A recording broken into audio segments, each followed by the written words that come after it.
Recently, a mysterious blog appeared from a GTA developer detailing some interesting facts about the development of some of the older GTA titles. This blog was from none other than Obbe Vermeij, who worked as a technical director of the GTA series.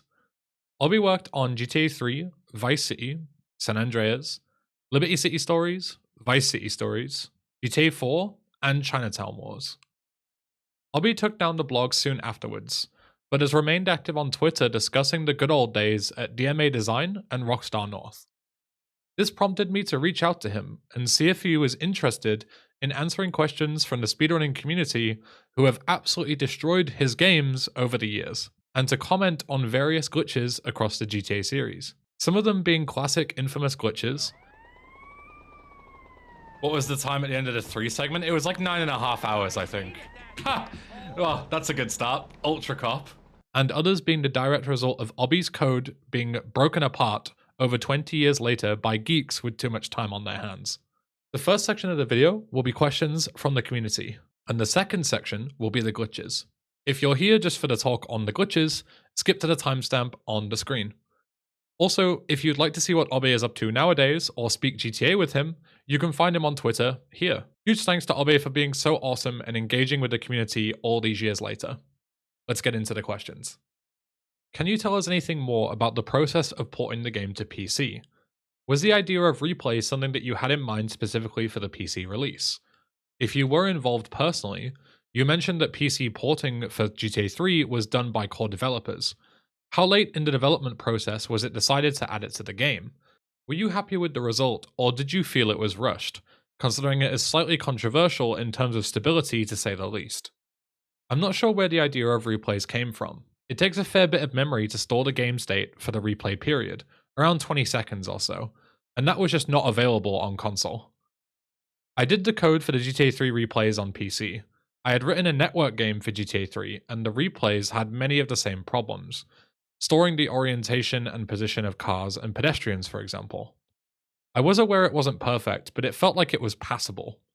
It is important to note GTA 3 wasn't a massive success straight away, so the bar for us was a bit lower.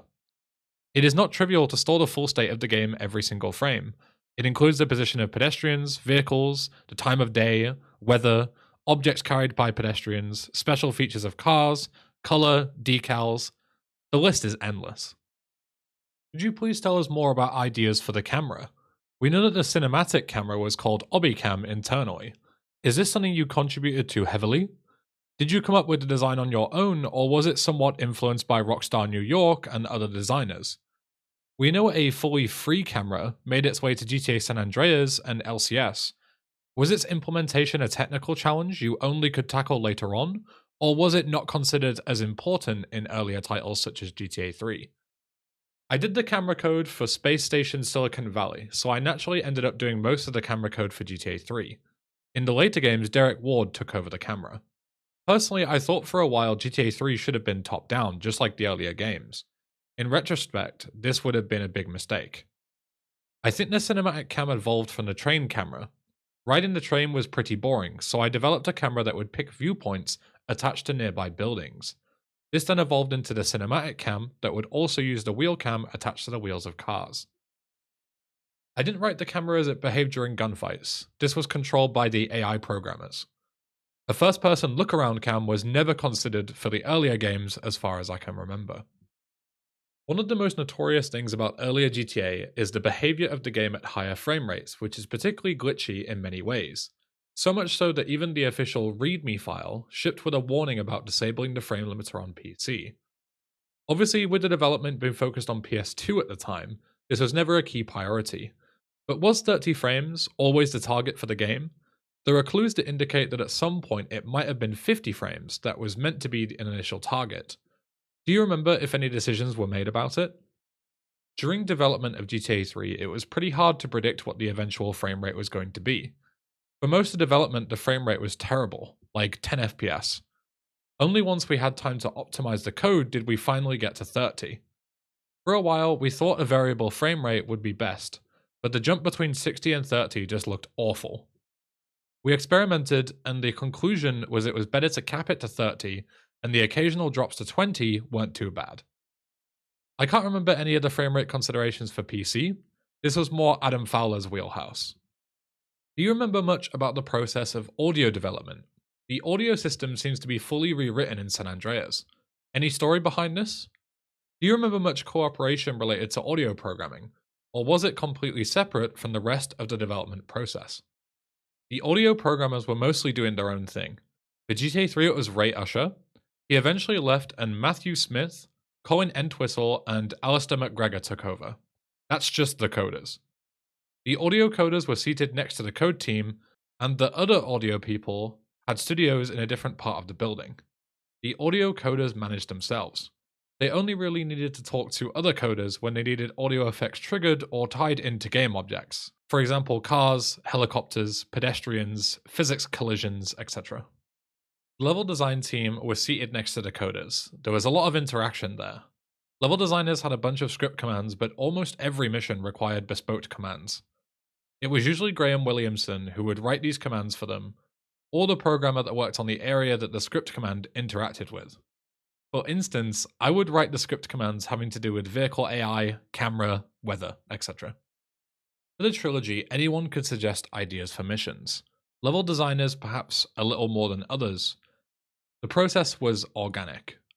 Somebody would make a suggestion, somebody else would modify it, etc. Usually it was hard to pinpoint the origin of an idea.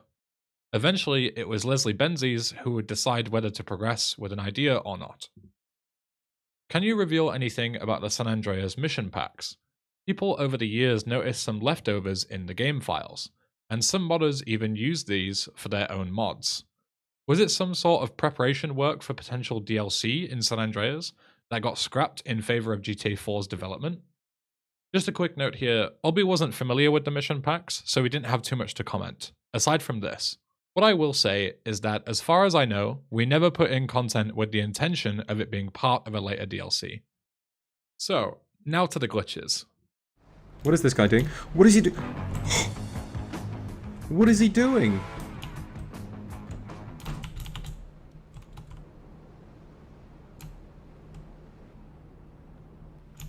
The fuck?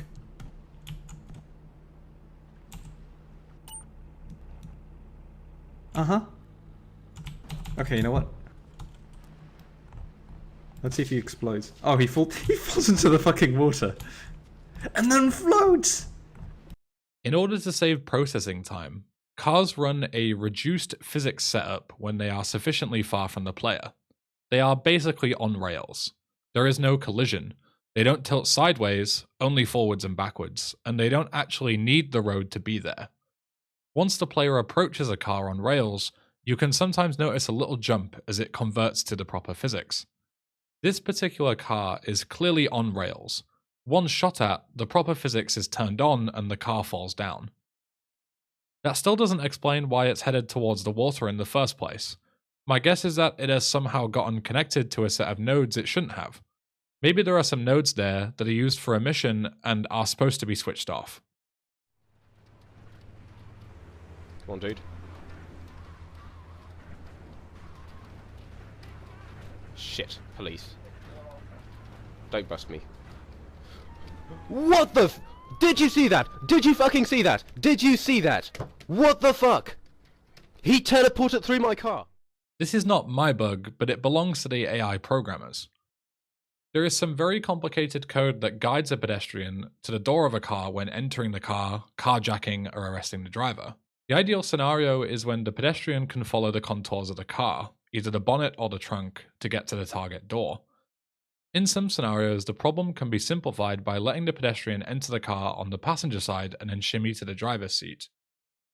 The Ultra Cop situation is a worst case scenario. The police officer is on the wrong side of the car.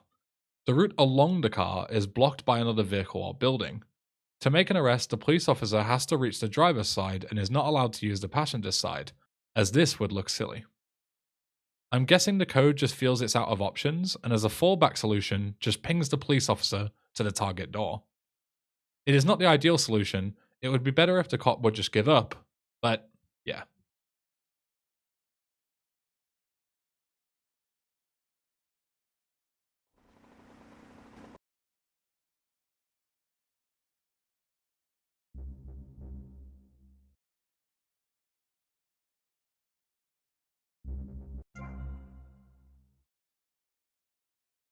The screen stops being cleared or redrawn properly. This looks like a rather fundamental bug. This could be caused by anything, i.e. null pointer, running out of memory, any sort of random crash. To fix this, you would have to try and catch it in a debugger. When it occurs, you would have to figure out what was the first thing that went wrong. This is the sort of bug that could take days to fix.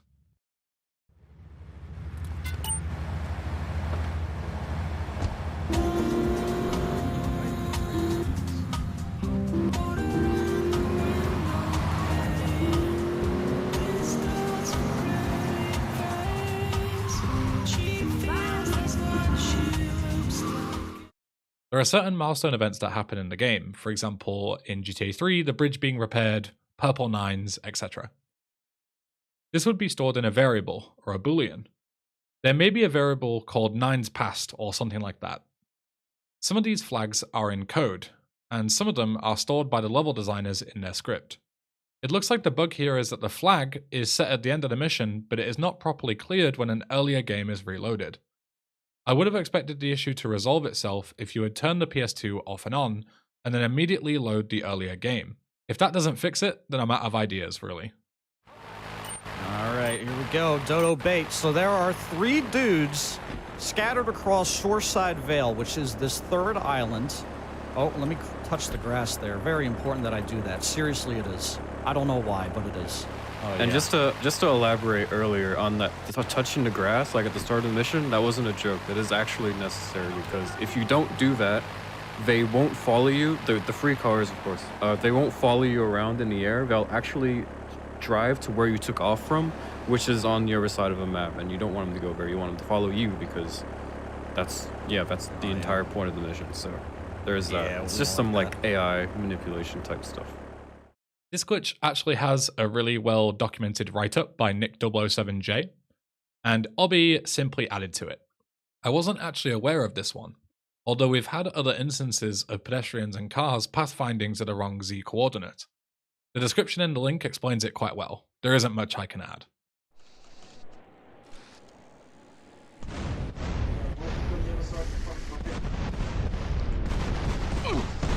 What the fuck just happened? What was that?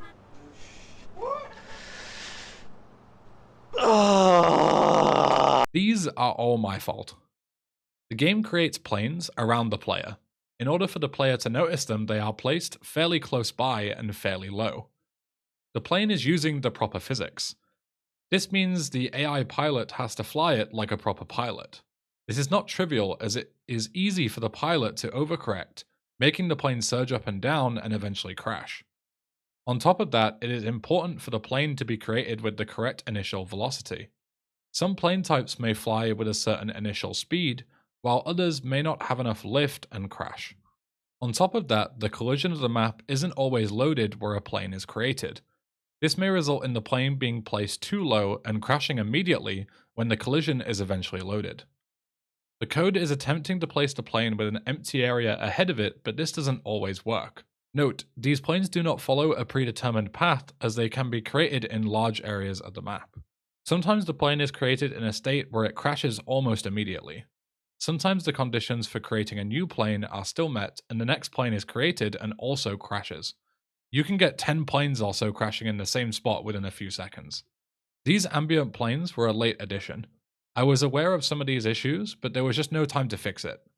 For most players, the frequency of crashes was acceptable. Most people would maybe see a single plane crash during a normal playthrough. Obviously, it's a different story for speedrunners. So this mission is pretty straightforward. You just drive Maria around for forever. She likes to party, so we're gonna do just that. The party only actually takes 10 seconds though. What are you doing? So he's starting to fight with the Mafia because he wants them to try and steal his limo so that the limo despawns later. This one sounds like it's a problem with the script for the unique vehicles list. The way this typically worked was that a level designer would write a script for a mission or activity. The script would initially be just a few hundred lines of code and easy to understand. Then bugs would come in and the level designer would have to deal with various eventualities. For example, a bug may be, the car ended up on its roof and I couldn't complete the mission. The fix would then be, the script would detect this case and fail the mission. Another bug would be, it's too hard to keep up with the target car. And the fix would be, the script would slow the target car down if it was too far ahead of the player. It sounds like this bug with the unique vehicles list is one of those fixes going wrong.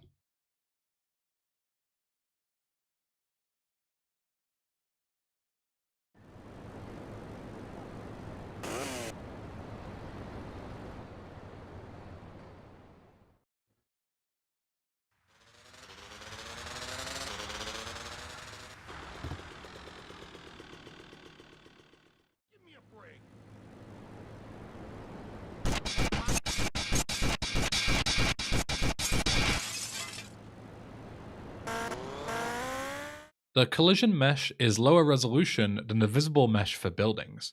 This is done to speed up the collision detection. A consequence is that the collision mesh can at times be quite different from the visible mesh. This results in holes in the map and also bullets not colliding with buildings. I suspect this is what's going on here. To test the theory, you could try using a different weapon.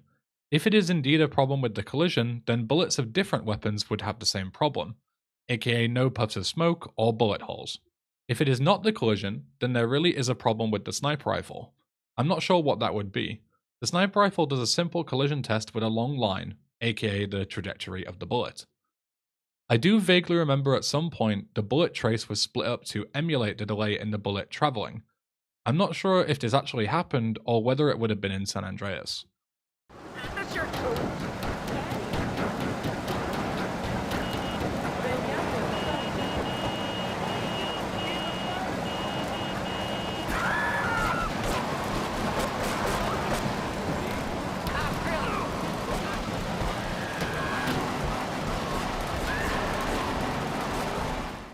In this one, the car gets stuck on the wrong side of the building wall collision. It looks like the collision follows the outer wall. There must be a hole in the collision where the car enters the building. It's not clear why it has deviated so far from the road. The video doesn't capture the start of it all. Maybe it was avoiding cars or pedestrians, or maybe it was created at the wrong starting position. Either way, it sure looks messy. Have you ever been in a gunfight in San Andreas and just been completely destroyed before you could even react? You might have fallen victim to a bug that plagues the entire game and was never fixed. In San Andreas, there are two different accuracy levels for enemies to use. The first is when you are on foot or using a bike of some kind, and the second is when you're in a car. When you're in a car, the enemies are scripted to be much more accurate to make up for the advantage of you being in a car. Let's call the first accuracy value 0, and the second value 1 when they are much more accurate. The intended behavior is that the accuracy will turn to 1 when you enter a car, and reset back to 0 when you exit. This doesn't happen though, and the accuracy just sticks at 1. This means that if you take a car to a gunfight and then get out to shoot at your enemies, they will just destroy you, as they will be laser accurate and never miss. The only way to reset the value is to get on a bike or despawn the car that you arrived in somehow. This bug completely breaks many missions in the game, especially later on when the enemies have much deadlier weapons and will kill you instantly if you try and fight them in this bug state. I wasn't even aware of the two different accuracies. That's the sort of thing the PED AI coders would be dealing with. In the code, each pedestrian has a pointer to a vehicle. If the pedestrian is the driver or a passenger in a vehicle, it will store the pointer to the vehicle it's in. I believe when a pedestrian then leaves the car, it maintains the pointer, aka the pointer isn't cleared. The state of the pedestrian is changed from in-vehicle to on foot, or whatever it's called. It sounds like the code deciding what accuracy the enemies use checks the vehicle pointer of the player when it really should check the state. The vehicle pointer will only get cleared when the car is despawned, and probably also if the car explodes. It gets overwritten when the player enters another car or bike, plane, train, etc. But that's no use unless it's a bike. These are just some quick final comments from Obbe, because he was finished with all the questions, and he said, "That was fun to do. Do with this as you wish. It would be cool if you could send me a link if any discussion happens." And I responded and said, "Thank you so much for the incredible information. I'll definitely make sure to mention your Twitter, and thank you for your incredible hard work. If I make this into a video, I'll be sure to send it over." And he said, "You're welcome. It's always cool to revisit the trilogy. Thanks for keeping it alive." Thank you for watching. It was an honor to speak with Obbe and discuss the series, which is the sole reason you're listening to my voice as we speak. Follow him over on Twitter to keep up with him and talk all things GTA and otherwise. See you next time.